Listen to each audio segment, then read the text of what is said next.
we go through things in life, and then we understand that we can no longer live life that way. We have to change. And so that version of us has to die in order for a new version to be reborn. And being reborn into anything can be extremely uncomfortable. And for me, from homelessness to everything that I've dealt with, it's always been acknowledging the need to get uncomfortable, because soon as comfort comes, and comfort is beautiful, but it's temporary. Everything is temporary.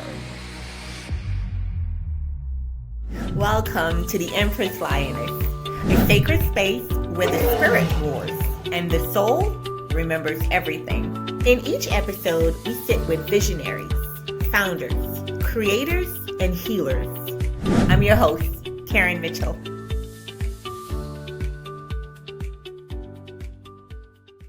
Welcome back, beautiful souls, to the Empress Lioness Podcast, the sanctuary where women reclaim their truth, their power, and their voice. Today's episode is special. We are joined by a woman whose story is just not inspiring, it is activating. A woman who has lived through the unimaginable and still rose with purpose and grace and fire. The incredible, the beautiful Miss Toni Hickman. Her journey is a testament to the truth that life may knock you down, but when a woman is aligned with God, with purpose, and with her inner voice, she rises every single time. Toni is proof that being unbroken is not about never falling. It is about rising in a way that transforms your entire life. Welcome to the Empress Lioness, Miss Toni. I must say that introduction just gave me chills almost. I'm just like, wow, powerful, so powerful. Thank you. Thank you. Thank you for being here. And, I've read a little bit about you. I saw your craft, and I was so honored that you wanted to join us on the Empress Lioness today. So my first question to you is, who were you before the world even knew your story? And so that goes deep. I can go into childhood, but I would say I've always been just a curious soul. I've always been curious. But I started young in the Seventh-day Adventist Church, and that is where I discovered that I love stage. It wasn't even just about music, it was about being a voice that can grab attention and share something that I had to share, whatever it was. And that's where the beginning was for me. It's like learning that, like, I love stage. Everything involved with stage, I love it. And yes, I am a Leo. So, like, a lot of people say, yeah, Leos just love the spotlight. But how about we are the sun, and that's just what we're born to do, right? It is what it is. Yeah. Well, what was the moment when life cracked you open and everything changed? I've had several life cracking moments. I have been on my own since I was 15 years old, and that alone was life changing, because even when I wasn't on my own, I kind of was. And that's not to take or discredit my mother. My mother was a healer in the Seventh-day Adventist Church at one point. But life changes for all of us, and it's just about, like, when we fall, sometimes some of us don't get back up, and I understand that part too, because there's been times when I've fallen and I just wanted to stay there, you Yeah. know. So it taught me to understand everything, even when it hurts. We still just, like, everybody goes through it, you know. Yeah. So yeah. So I would say my first life cracking moment was as a teenager. I was around a friend of mine's boyfriend, and we were all in a room. It was kind of closed, and he liked to play this game with the gun, Russian roulette. Oh, wow. And yeah, and he decided he was going to play with us in the room. And he didn't know the bullet was in there, and the bullet went off, and it almost like I felt the heat pass my face. Oh, And I wow. was just like, yeah. So, and honestly, that wasn't the first life change. I'm telling you, I've had so many stories. I have so many stories of just growing up with such an intelligent mother, but she had to go through her own things. And so a lot of times I was on my own, and from being jumped in a neighborhood, almost being killed, to my cousin saving my life. Like, Wow. it's been so many things, but I'm also an only child. So I've had to learn from so many Ah, things on my own. Yeah. yeah. Wow. And there are a lot of women that are going through the same process. And like you said, you didn't feel like getting up, and a lot of them don't. They are dwelling in that mud, but it takes a lot of strength to get up. You had to have went through a healing process at some point. And I think, you know, that's the beauty of life, right? Like, we have several times to get it right. It's Yeah, never over until it's over. Like, that's right. we have several times and opportunities to get our life right. And my mother has been so instrumental in my journey of growing up, because as much as she went through on her own story, my mother was the type of person that made me read books like As a Man Thinketh, or Oh, wow. uh Back to Eden. So I had to learn all of these things as a child. She read them to me. Like, so my mother was always the type of person that if I said I believed I could fly, she would get on her sewing machine and make me wings. Like, That's but good. I learned when I got older that, like, a lot of people don't have that because we get all the information that can help us develop by the time we're 7 years old. And so if somebody has not giving us the message, there are so many people that just don't believe in themselves because they never had anybody to speak life into them. That's true. That's absolutely And I live to do that for others. Period. Because I know that everybody wasn't as fortunate as me, even though I've been through a lot. yeah, But that there's several jewels that I got from my childhood, as much that balances out the pain, you know? yeah. And Yeah. that's good to have that support, because you're right, a lot of people don't have that support. Mm-mm. So, but what did rebuilding look like for you? Not physically, but emotionally and spiritually. I think because again, it's several times. The biggest break was my aneurysms and stroke, and I can get into that soon. But I would say, like I said, I believe we all have several rebirths and deaths, right? Yeah, Like, we go through things in life, and then we understand that we can no longer live life that way. We have to change, and so that version of us has to die in order for a new version to be reborn. And yes, being reborn into anything can be extremely uncomfortable. And for me, it has, from homelessness to everything that I've dealt with, it's always been acknowledging the need to get uncomfortable. yeah, Because soon as comfort comes, and comfort is beautiful, but it's temporary. yeah, Everything is temporary. Because I can think of when I had my second brain aneurysm and first stroke, and the doctors told my mother and my family that I would never speak or walk again, right?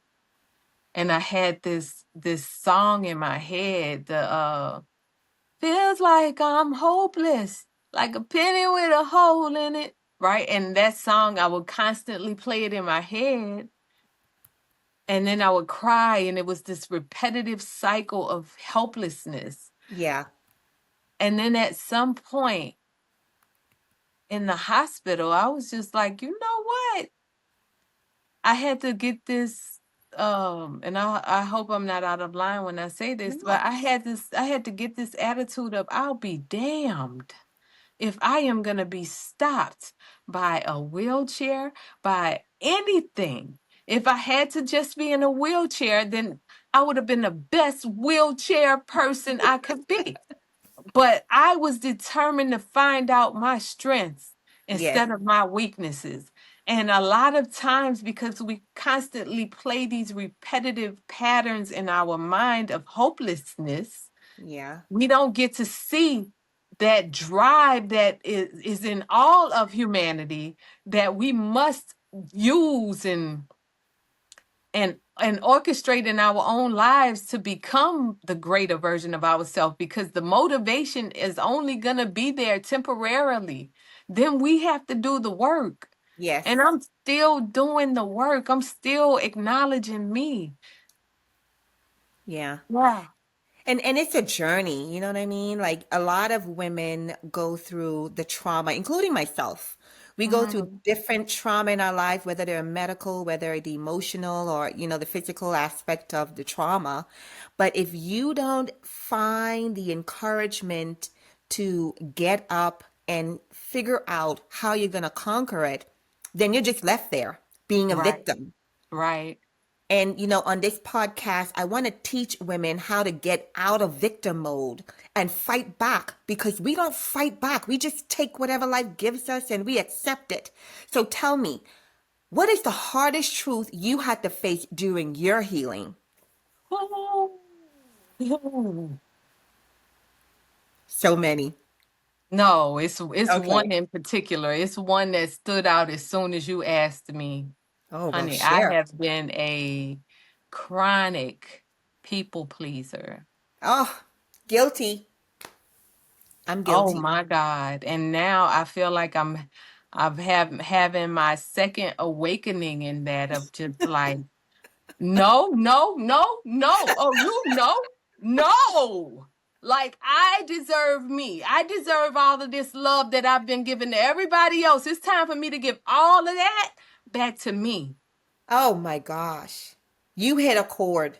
You hit a chord with me. It's the power of saying no. The power of, you know what I tell people? No is my boundary. That's my Oh my boundaries. goodness. Yes, yes, yes. And that part alone is an ongoing process too, Yeah, yeah, because most people pleasers, you do it because of a sense of needing love. We do it because we feel we need to have some form of gratification that allows us to translate that into love, but yeah. really it just drains us. And I saw Oprah, it was Oprah's friend one time who was saying that she realized that when she kept giving to somebody, she turned them into a thief. And Wow. it's not that those people they mean to be thieves. I don't think anybody means to be a thief.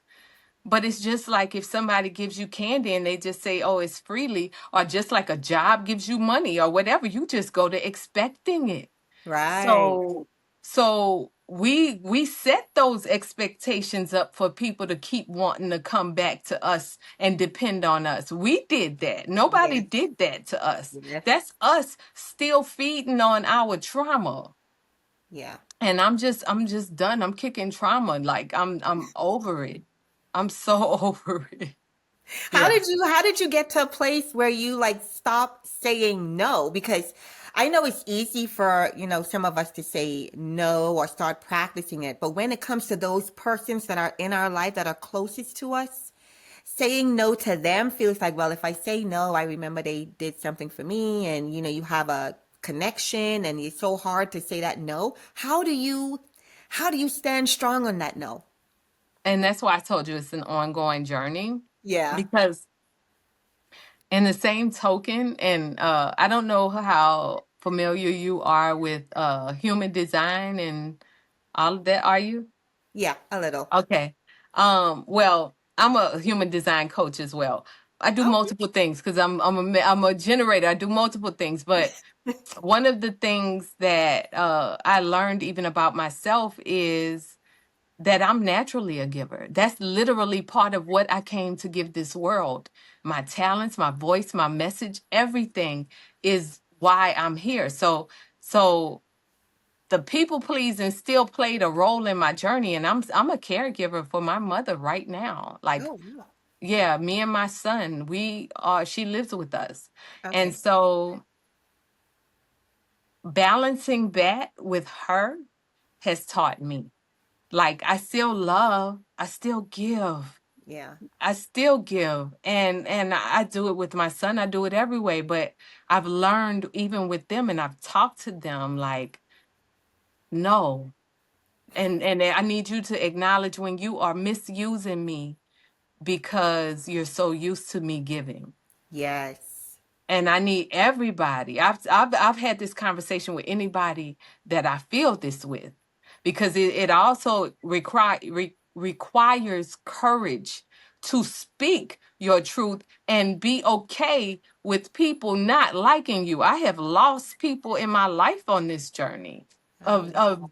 of saying no to say yes to myself, because I've seen that when I say yes to other people, and say no to myself, I am the one that loses tremendously. Yes.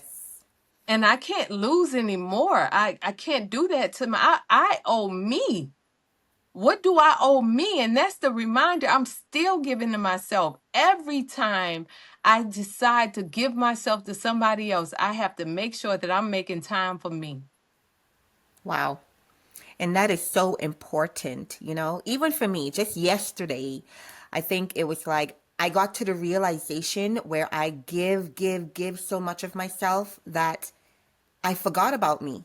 So we don't get the Yeah. necessary rest we need. We don't get to No. re-energize. But people take so much of our energy and our time and our money, and we just give it because, like you said, we're here to give and to share. But people take advantage of that, and they never say, you know what? I appreciate you for doing that for me. Thank you. Let me see how I can give you something back. They never do. It's just a take, take, take, one sided, and they never give back. How do you deal with that? Well, the people that just take and don't choose to acknowledge their taking, they eventually fall off. Yeah. And that's and again, I wanna because this is something I've had to own, right? I gave to people because I didn't say no. Yeah. It's not on them. It's Yes. not their fault. It's Right. my fault.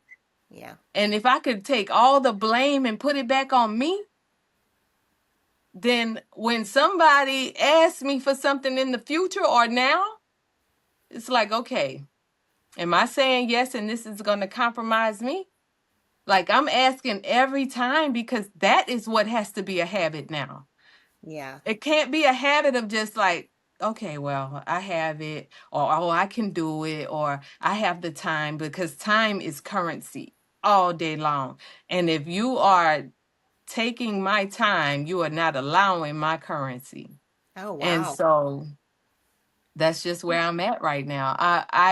And I'm still there. Like, I'm still in the midst of this. You're catching me in a learning, another relearning, a rebirthing and dying. You know what I'm saying? I totally get it. Trust me. I totally, Yeah.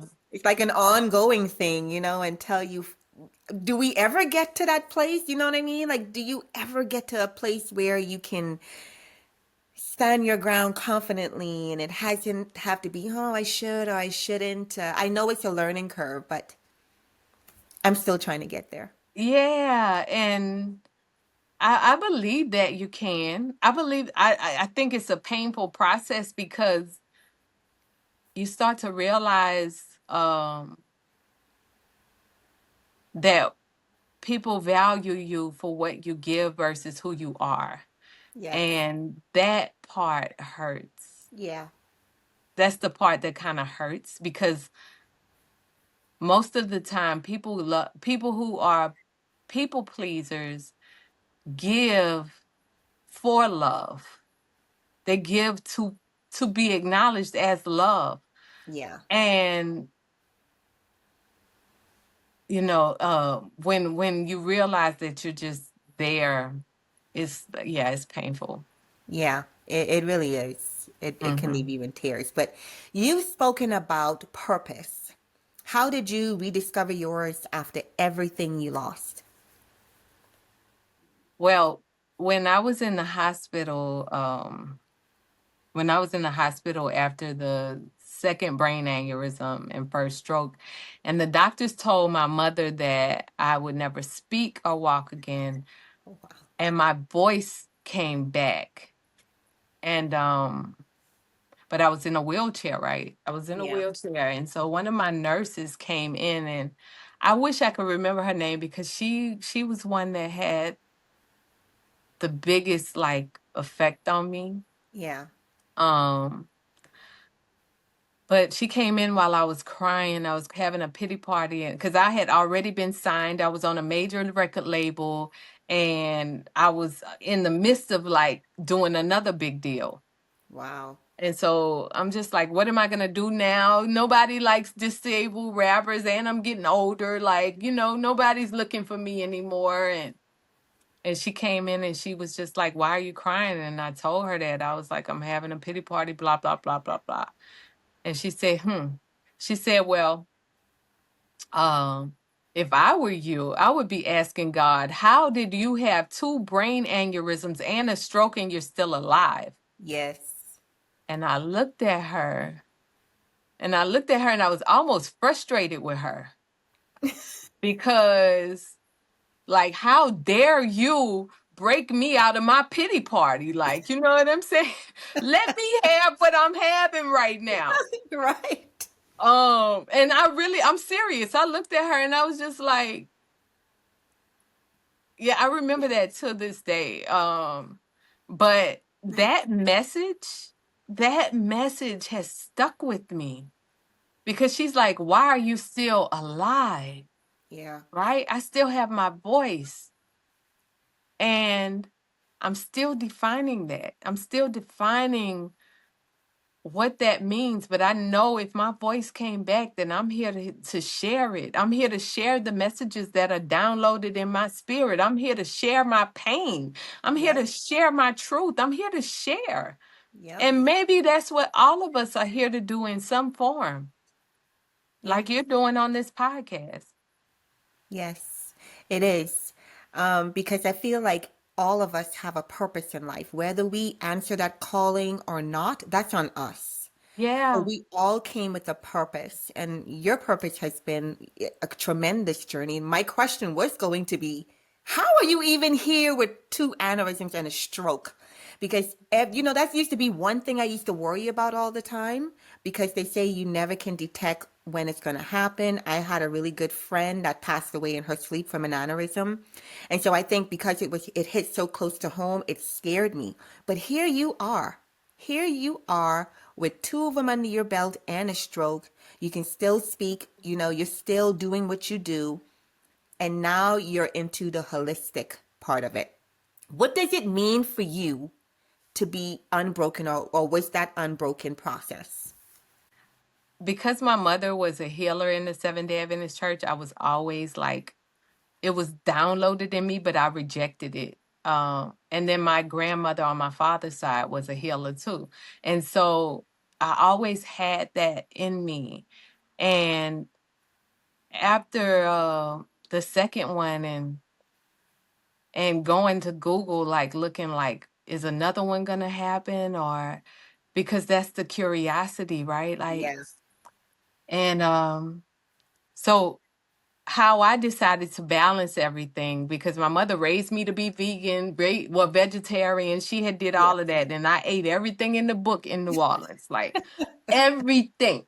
Okay, pork chops, all of that, and but I had become vegan before vegetarian before my aneurysms a couple of times. I think after this last thing, I was just like, I'm gonna do everything in my power to do what I need to do to make sure none of this is gonna happen to me again.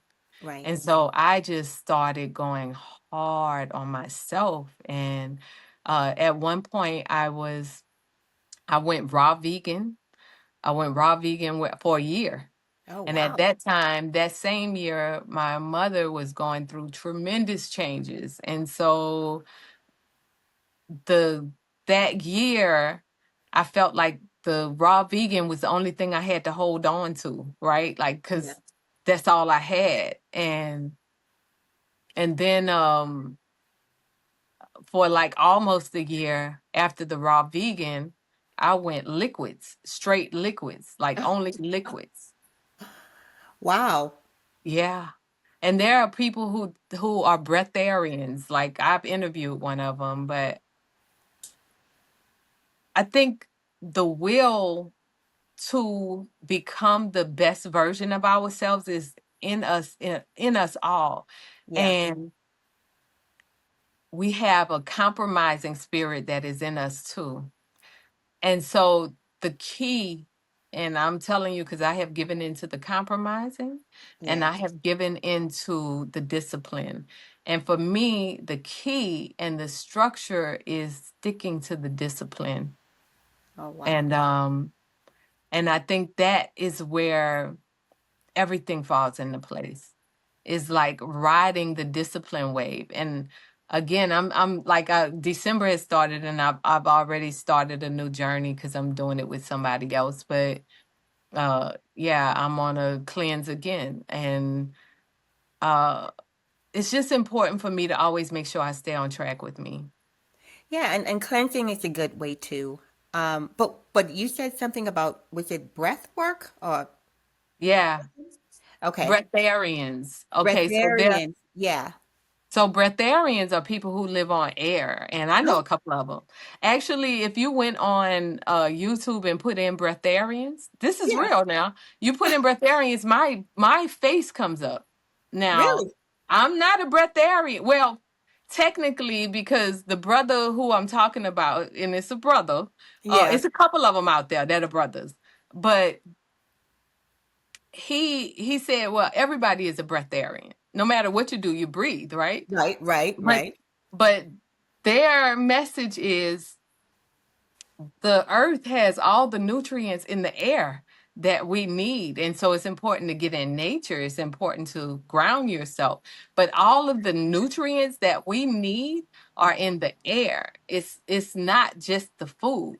And so, the train goes down from like um I guess liquidarian to raw vegan to vegetarian Yes. to pescatarian. It just kind of goes there. But Oh, the wow. top one is breatharianism.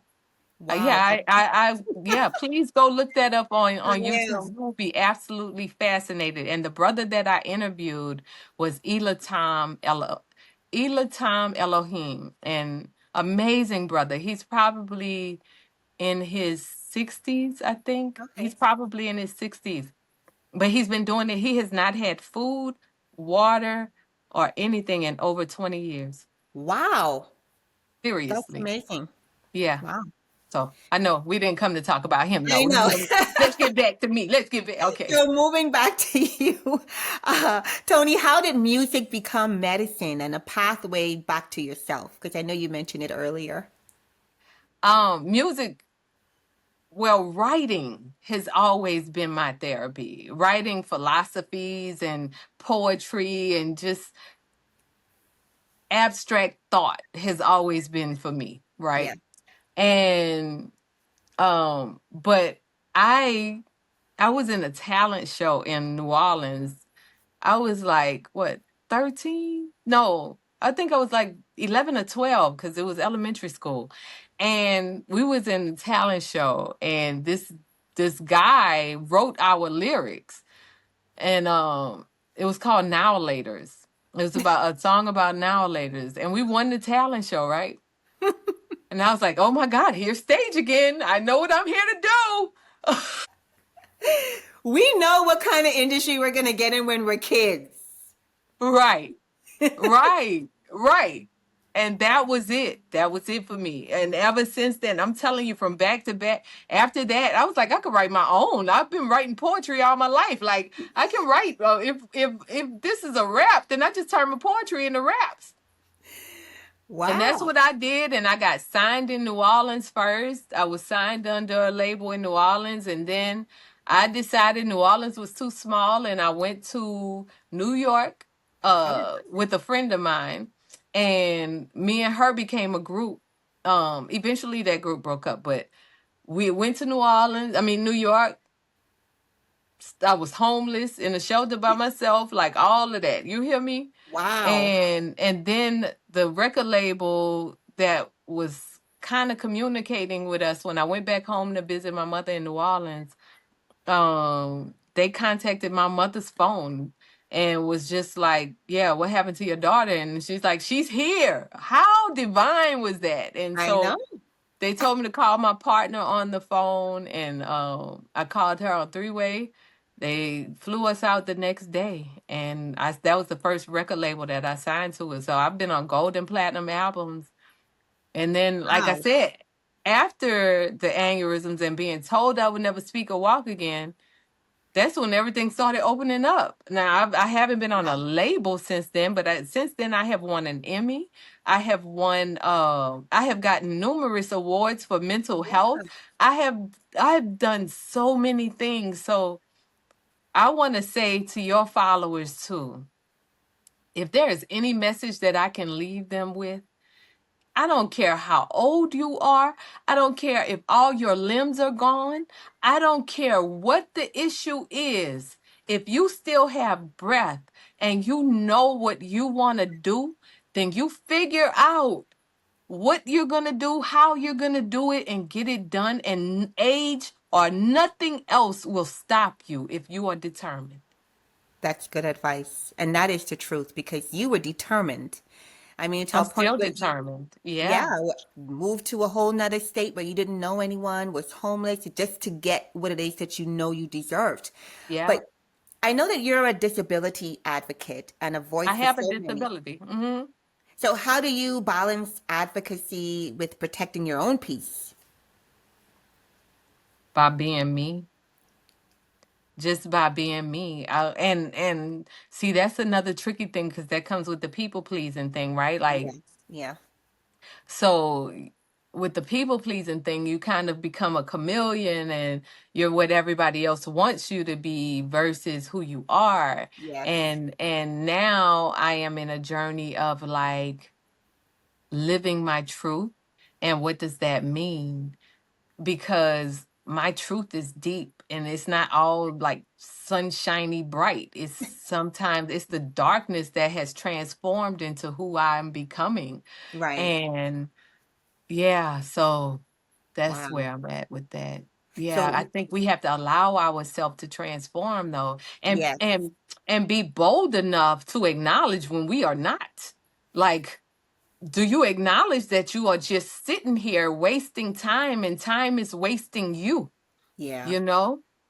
And that's the important thing is recognizing it, acknowledging it, and then formulating a plan to get out of it. I think that's the hardest part for women. We make up so many excuses as to why we can't and what we don't have. But I wanted my listeners to see that even though you've been an Emmy Award winner and you've been globally recognized as a recording artist with great work, that everything that you've went through, you've worked really hard to do it. Resilience played an important role.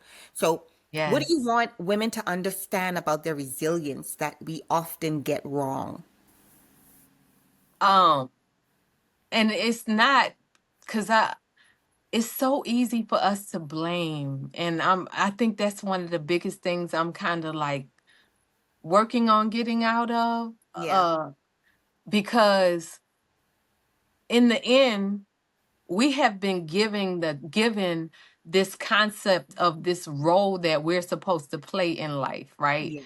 We Yes. are the homemakers and the baby carriers, Yeah. and we're here to please man. And no, and I want women to know you are so free in your spirit, and you are the truth, and you are the light, and this world would be nothing without you. And so it is so important for women to shine their light and find out who they are and do everything in their power to come to become that, because the world is not going to tell you any different. Yeah. Yeah. What does rising look like for you now, Toni? As a woman, an artist, a healer, and a leader, what does that look like for you? Rising. Yes, because I know you said you're on a holistic healer now. I'm So certified. Yeah, I'm a certified holistic health practitioner, but I'm a lot of things, like I just said. And that's why I asked about like knowing human design. And if I can quickly go into yeah. that, human design kind of tells you, it helps map out your direction in life. Okay. It helps you kind of know like who you're here to become, right?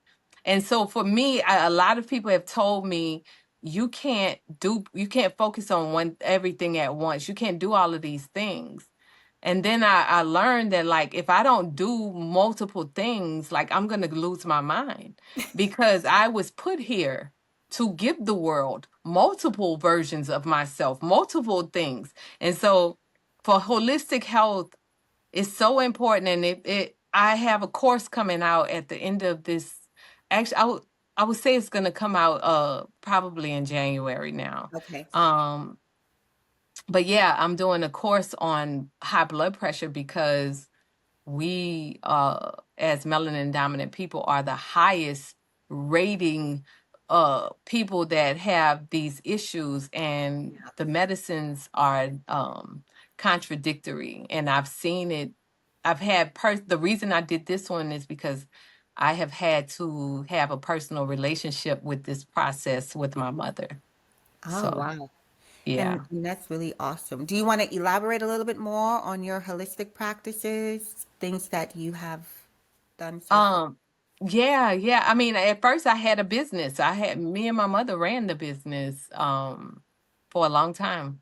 And then, well, I would say a long time, but it was actually 2 years before she ended up going through some changes. And when I was faced with doing the business alone, I realized I didn't want to do that by myself anymore, Oh, wow. Yeah. because I'm not a manufacturer. I'm this.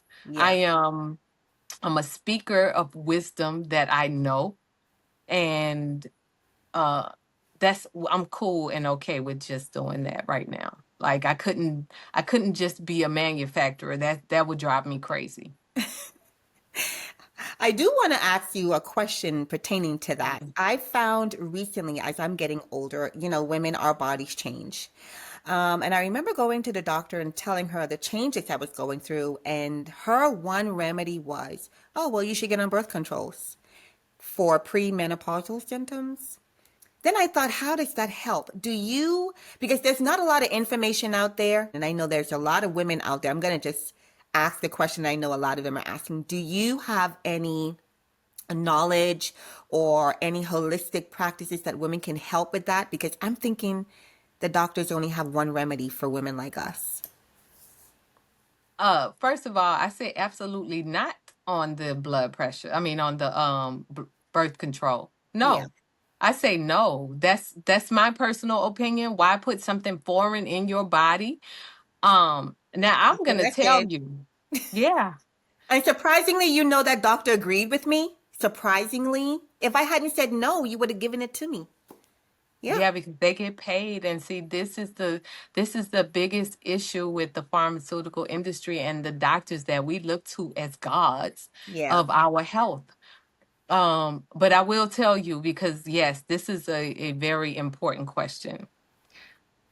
What I learned through that is if you eat foods that do not contain the starches. So if you do your best to have an 80% raw, 20% kind of diet, Oh, and you do your best to stay away from foods that are deteriorating your body, right. you will not receive any menopausal symptoms. And I Oh, mean, I could say that. I could put my hand on anything. I'm telling you, you would not have any issues the stricter you become on what you put in your mouth.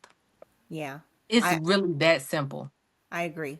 And I thought about that too. And I thought, I'm going to just change the diet because doctors don't know. They only want to turn to the synthetic medicines. And, Yeah. I'm not a doctor, but I'm a human being. I'm a woman. And I know But when you're I'm, the doctor of yourself. yes, See, yes, I we know have myself. given them way too much credit. Even for me, like, even though I have a lot of wisdom, I don't say that I'm the person who helps somebody get off their blood pressure medication or help them heal.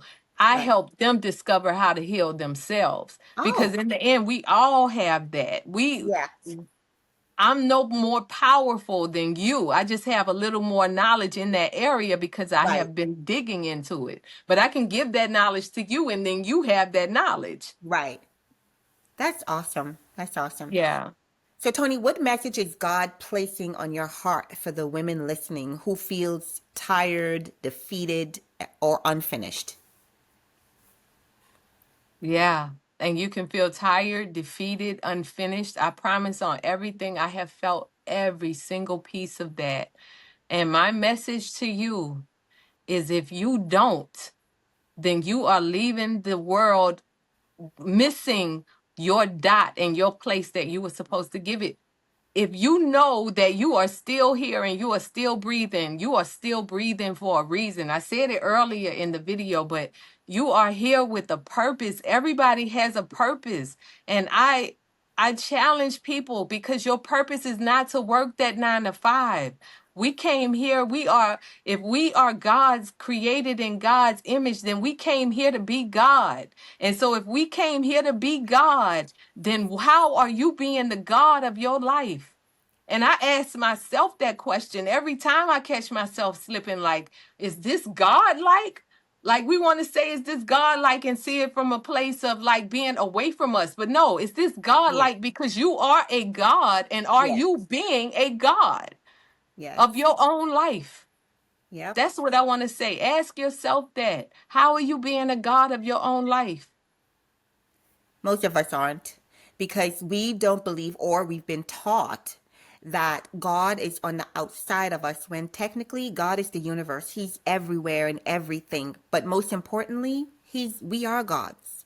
Yep. And hence the reason for my name of the podcast is the Empress Lioness because I had to go through those things and now I just sit as the Empress on my throne.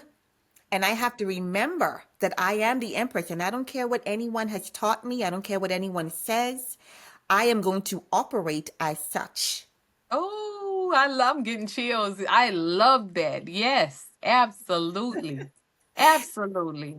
Yeah. Yeah. And I think the more that we get the message out to other women, that they can recognize their power, that they can recognize their strength, it'll shake them and wake them up out of their slumber, and they will start manifesting and getting that stuff done and doing the healing and doing the inner work and looking at themselves in the mirror and seeing the Empress Lioness that we're all meant to be.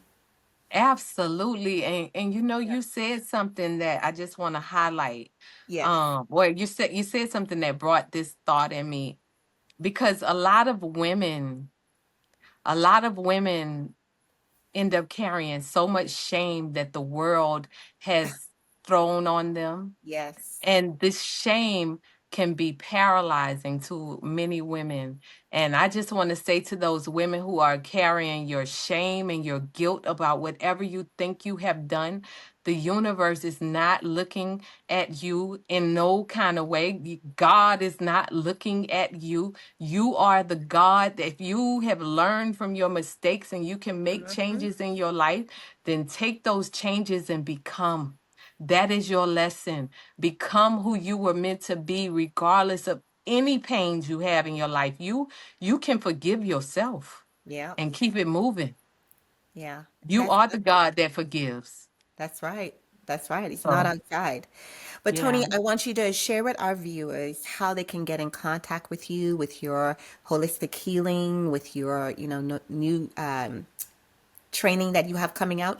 Tell them how they can get in contact with you. Yeah, if you're interested in booking me to speak or perform or speak and perform, you're interested in doing a course or just getting my services, you can go to my website at tonihickman.com. Again, the upcoming course is coming out in in January, I believe. It might be out this month, but no matter what, it'll be out after the New Year's. And so yeah, tonihickman.com. That's TONI Hickman.com. And if you want to follow me on social media, you can follow me at the real Toni Hickman. And I say that like the real Toni Hickman, not the fake Toni Hickman. So that's how you remember it. Toni, thank you so much. Your presence is healing. Your story Oh, is powerful, and your voice is extremely necessary.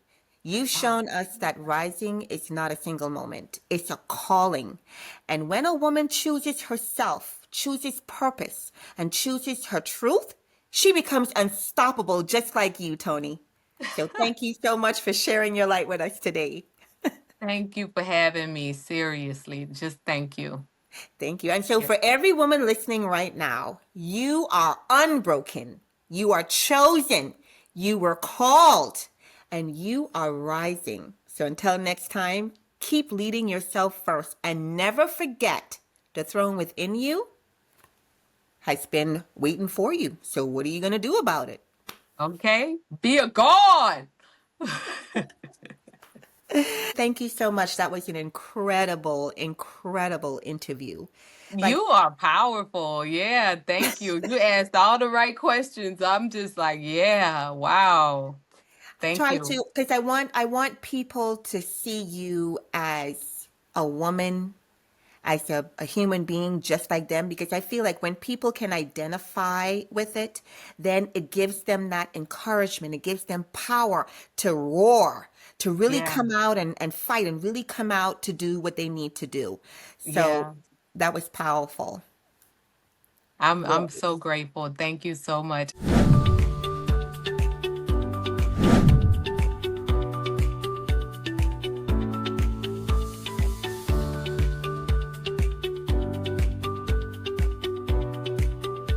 I'm your host, Karen Mitchell.